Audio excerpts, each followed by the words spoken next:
Bismillahirrahmanirrahim, alhamdulillahi rabbil alamin, wa salatu wa salam ala rasulillah. Et donc, avant de partir à la pause, nous étions en train de parler sur qui le jeûne est obligatoire. Et nous disons que le jeûne est obligatoire sur le musulman.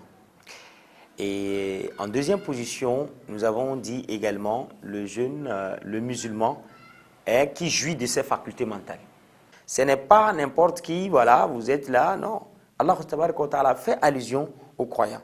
Donc, ce qui veut dire qu'il va falloir, moi, n'est-ce pas, qui néglige certains aspects de la religion, il va falloir que je révise ma foi vraiment. Il va falloir que je révise ma foi. Bien sûr, on a dit al-muslim, le musulman. Donc, est-ce que le musulman qui prend de l'alcool n'importe comment, qui fait ceci, qui fait cela, mais Inch'Allah, après nous allons revenir un peu là-dessus, donc, al-muhimmu, il faut le musulman. Le deuxième, le musulman qui joue de sa faculté mentale, c'est-à-dire qui n'est pas fou, parce qu'on ne peut pas obliger un fou de jeûner. La troisième des choses, il faut pouvoir aussi avoir un sens, c'est-à-dire la puberté, avoir l'âge un peu raisonnable. Voyez-vous, on ne peut pas obliger un petit de 5 ans de jeûner. Non.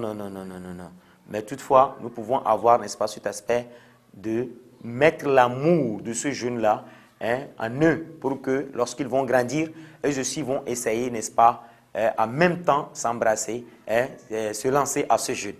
Non. Également, nous avons des personnes malades. Il y a certains malades, ça a été très clair, c'est bien défini que ce dernier, sa santé, après l'analyse des techniciens de la santé, on dit non, que cette personne, lorsqu'elle va observer le jeûne, eh bien, elle peut perdre sa vie. En ce moment, le jeûne n'est pas obligé sur ce dernier, mais quand même, il y a certains aspects très importants, comme quoi il y a le fait que la personne aussi puisse donner à manger à un jeûneur et également avoir la récompense d'un jeûneur. Donc, la personne qui est malade et que c'est tellement clair que les techniciens de santé ont montré que ce dernier, n'est-ce pas, ne peut pas avoir sa santé normale. C'est-à-dire que c'est une maladie qu'on ne peut pas guérir. On ne fait que calmer. Donc, sur ce dernier-là, le jeûne n'est pas obligatoire. Pourquoi? Parce qu'Allah subhanahu wa ta'ala nous dit qu'il veut nous faciliter les choses au lieu de nous les compliquer. Voyez-vous. Bon. Également, il y a certaines personnes, n'est-ce pas, qui n'ont pas, c'est-à-dire qui sont à l'intermédiaire. Une personne malade, elle est malade et cette maladie, elle peut supporter cette maladie-là. Voyez-vous? Donc, si la personne sait qu'elle peut supporter le jeûne étant malade, il n'y a pas de problème. De la même manière, nous avons aussi des voyageurs. Voyez-vous, si vous êtes résident, vous n'êtes pas voyageur, également, si vous êtes voyageur, vous avez la permission de rompre ce jeûne. Et il y a beaucoup des oulémas qui nous disent, et donc pour ce voyageur, il va falloir au moins qu'il dépasse les 80 km.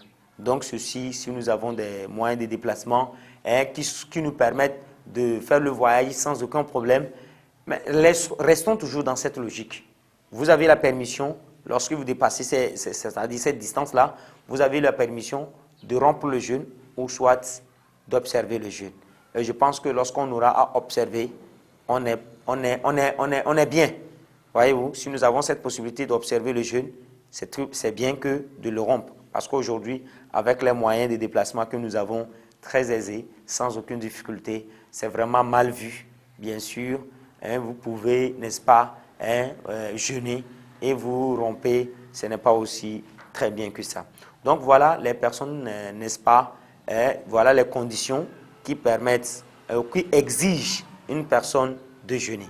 Donc, une fois que je suis un musulman, une fois que je joue de ma faculté mentale, je ne suis pas fou, raisonnablement, je suis bien.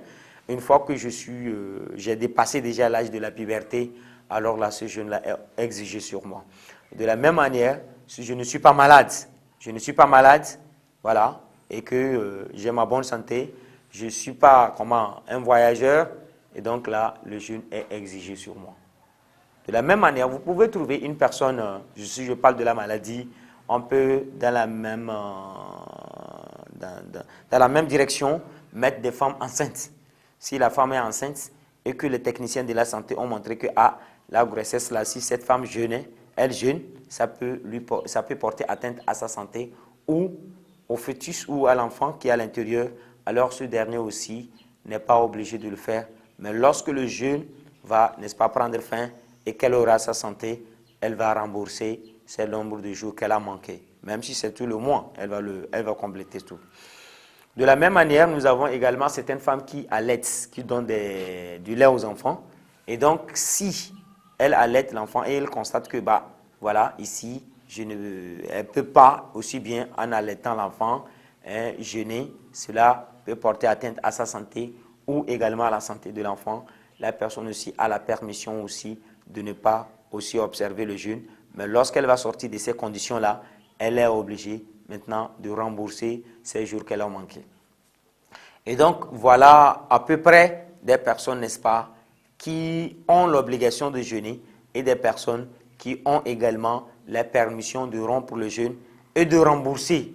Des personnes qui ne vont pas rembourser le jeûne, Allah subhanahu wa ta'ala leur a montré qu'est-ce qu'il faut faire. C'est-à-dire une personne âgée, qui est tellement âgée qu'il ne peut pas supporter la faim, une personne malade qui ne peut pas jeûner et que les techniciens de la santé ont montré que sa santé-là, on ne peut pas guérir, on ne fait que calmer. Si elle jeûnait, elle risque de perdre sa vie. Et ceci, donc les deux personnes-là peuvent faire quoi? Peuvent, n'est-ce pas, donner à manger, comme nous l'avons dit précédemment. Donc voilà, en gros, les personnes, n'est-ce pas, qui sont exemptées du jeûne et des personnes qui ont la permission de jeûner après. Vous voyez, de rompre et de jeûner après. Mais tout ce jeûne-là que nous faisons, nous avons aussi bien des mérites et nous avons des avantages, masha'Allah. Vous allez voir que le jeûne-là, masha'Allah, c'est un bouclier entre l'homme et l'enfer. C'est-à-dire, c'est une protection. Lorsque vous observez le jeûne, c'est un bouclier entre vous et l'enfer. Masha'Allah. Vous jeûnez. Quelque part, on nous dit, lorsque vous jeûnez un seul jour pour Allah tabaraka wa ta'ala, on vous éloigne de l'enfer de 70 ans. Masha'Allah. Lorsque vous jeûnez, c'est un bouclier, ça vous éloigne de l'enfer. Masha'Allah. Également le jeûne, le jour de la résurrection, c'est-à-dire au paradis, il y a une porte qu'on appelle Rayyan. Et donc là, c'est uniquement des jeûneurs qui rentrent. Bien sûr, si on fait allusion également aux gens, aux personnes qui jeûnent des jeûnes facultatifs. Masha'Allah. Et donc, nous avons beaucoup de mérites pour ce jeûne. Mais nous allons constater que ce jeûne dont nous parlons a des fondements, a l'esprit dans lequel on le jeûne et également a le but qu'on vise. Alors, ce jeûne-là a des fondements. Ces fondements, c'est le fait de respecter des obligations qu'Allah subhanahu wa ta'ala nous a recommandées et également d'éviter, de s'écarter des interdictions. Des obligations, nous en avons cité, nous avons au départ la définition, on sait ce que c'est que le jeûne. Des obligations, nous connaissons des personnes qui doivent jeûner. Et maintenant, des interdictions, nous savons qu'il ne faut pas prendre, c'est-à-dire manger, boire durant la journée et devoir le rapport intime avec sa femme durant la journée. Et donc tout ça là, voilà certaines interdictions. Et de la même manière, nous avons également l'esprit dans lequel on veut jeûner. L'esprit dans lequel nous voulons, c'est-à-dire que lorsqu'on veut qu'on jeûne, c'est que on veut maintenant amener une personne, n'est-ce pas, à pouvoir, à savoir faire quelque chose uniquement pour Allah tabaraka wa ta'ala. Nous sommes tous ensemble ici. On n'est pas en train de manger.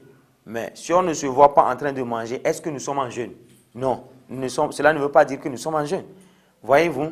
Donc ceci veut dire que l'esprit dans lequel on veut, c'est-à-dire qu'on veut, l'esprit qu'on veut du jeûneur, c'est qu'on veut l'apprendre à faire quelque chose uniquement pour Allah subhanahu wa ta'ala. Cela mène à avoir la sincérité dans ses œuvres. Et donc nous sommes arrivés à la fin de notre émission, Inch'Allah. Au cours de nos émissions prochaines, nous allons continuer avec le but et comment, n'est-ce pas, avoir son jeûne agréé. Wa sallallahu ala sayyidina Muhammad wa ala alihi wa sahbihi ajma'in.